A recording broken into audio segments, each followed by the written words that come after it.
Hi everybody, this is Sandy with Orange Coast Community Church again, and I'm here to talk to you about Proposition 23.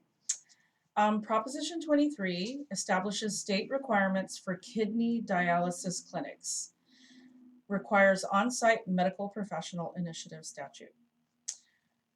So the official title and summary, let me just go over some bullet points here real quick. It says it requires at least one licensed physician on site during treatment at outpatient kidney dialysis clinics.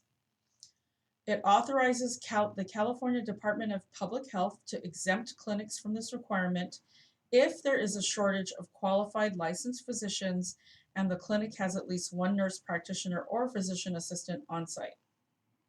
It requires clinics to report dialysis-related infection data to state and federal governments. That's good.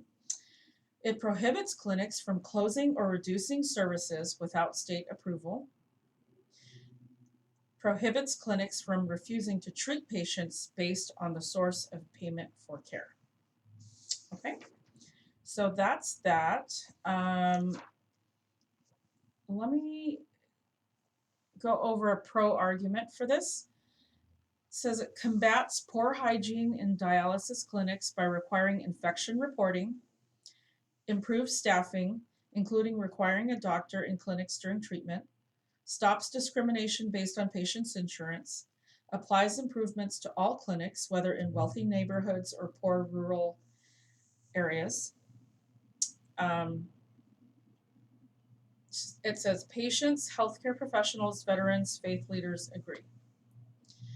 The cons would be the American Nurses Association of California and the California Medical Association advocate strongly urge no. It would force many community dialysis clinics to shut down, threatening the lives of 80,000 California patients who need dialysis to survive. Prop 23 increases healthcare costs by hundreds of millions annually, makes our doctor shortage and ER overcrowding worse. Okay, so those are the people who are against it. So a yes vote on this measure means chronic dialysis clinics would be required to have a doctor on site during all patient treatment hours, which sounds great, but think about the costs that would be involved in order to do that. There are a lot of treatments that doctors do not need to be there for, that there are highly trained staff that are able to do these treatments.